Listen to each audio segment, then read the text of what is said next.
Gravity feels like the most reliable thing in the universe. You drop something, it falls. Every single time. No exceptions. You never wake up wondering if gravity will show up for work today. It is the one constant that holds every ocean, every mountain, every living thing to the surface of this planet.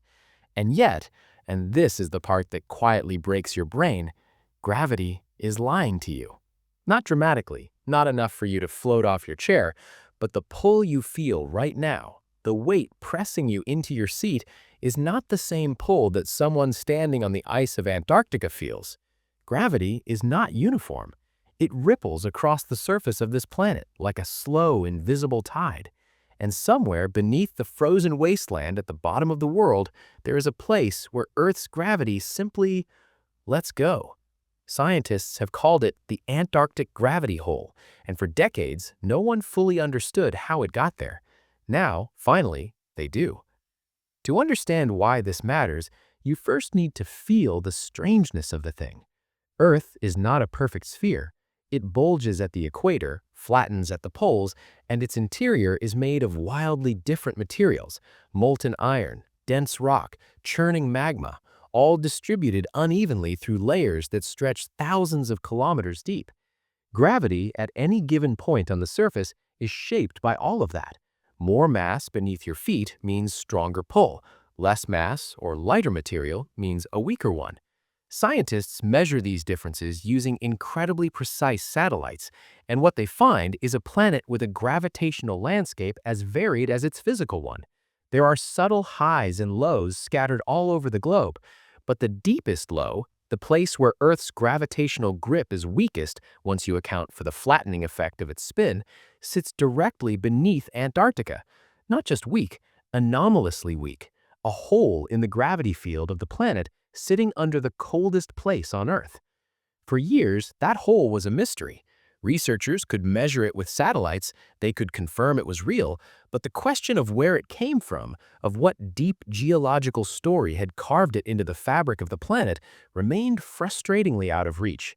Then, a team of geophysicists from the University of Florida and the Paris Institute of Earth Physics decided to go looking. Their tool of choice was not a drill or a satellite, it was an earthquake. Here is where the science becomes almost cinematic. Every time a major earthquake strikes anywhere on Earth, it sends seismic waves radiating outward through the planet's interior. These waves do not travel in a straight line. They bend, accelerate, and slow down depending on the density and temperature of the material they pass through. Dense, cold rock speeds them up. Hot, buoyant rock slows them down. By recording these waves at thousands of monitoring stations around the globe, scientists can essentially reverse engineer the structure of the planet's interior. Alessandro Forte, a professor of geophysics at the University of Florida, described it this way: imagine doing a CT scan of the entire Earth, but instead of X-rays, you have earthquakes. The seismic waves are the light that illuminates what is hidden inside.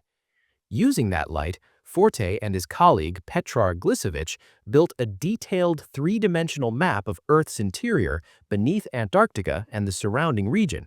They fed that map into physics-based computer models and generated a gravitational portrait of the planet. When they compared their results to satellite measurements of Earth's actual gravity field, the match was striking. Their model had essentially reconstructed the gravity hole from first principles, from the physics of what was buried deep inside the planet.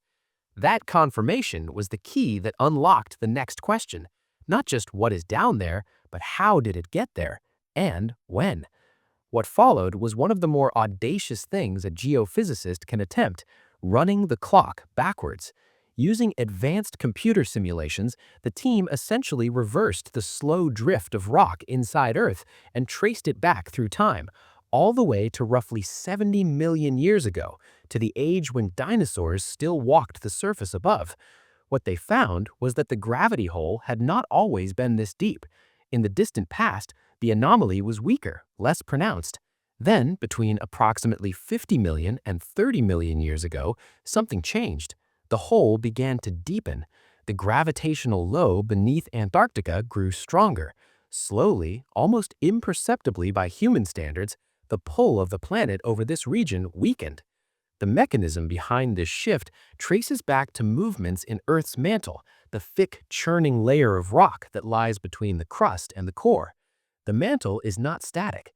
Over millions of years, it flows. Dense, cold slabs of ancient oceanic crust that were once subducted, forced down beneath the continents as tectonic plates collided, sink slowly through this layer. Their movement displaces other material, creates variations in density, and alters the gravitational signal that reaches the surface. Beneath Antarctica, these deep geological currents had been quietly reshaping the gravity field for tens of millions of years, producing the anomaly that satellites now measure from orbit. But here is where the story takes an unexpected turn.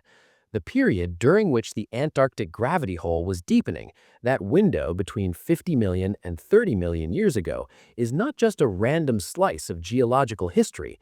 It is precisely the era during which Antarctica transformed from a temperate forested continent into the frozen world we know today.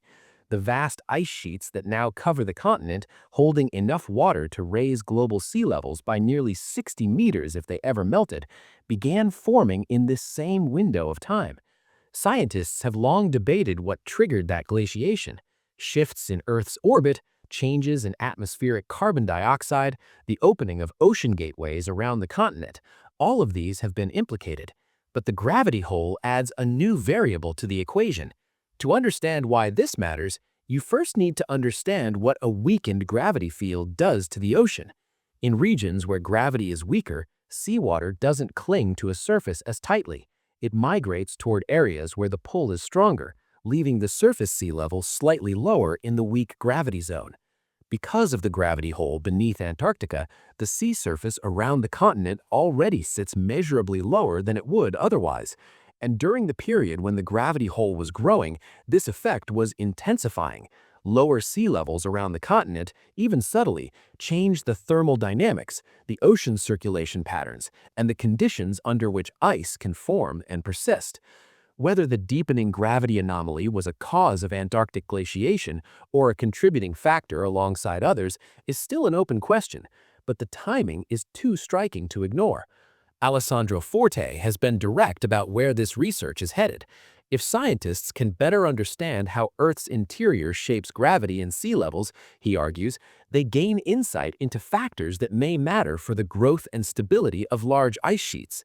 The next phase of this work will attempt to model the full feedback loop, how the changing gravity field affected sea level, how that affected continental elevation, and all of it together may have tipped Antarctica toward the deep freeze that has lasted to this day. There is something humbling about what this research reveals. We tend to think of climate as a story told by the atmosphere, by greenhouse gases, solar cycles, and ocean temperatures. But the Earth is not just its surface. It's a layered, dynamic system that extends all the way to the iron core and changes thousands of kilometers beneath your feet, can ripple upward over millions of years and reshape the world above. The gravity hole beneath Antarctica is not an abstract anomaly in a satellite dataset. It's a scar left by the slow churning of the planet's guts, and that scar may have helped freeze an entire continent. The next time you feel solid and grounded, planted firmly on the surface of this world, remember that the ground itself is not what it appears. Beneath you, the planet is still moving, still shifting, still rewriting the rules. Gravity, the most constant thing you know, is not constant at all, and somewhere at the bottom of the world, beneath kilometers of ancient ice, Earth is still pulling, just a little bit less.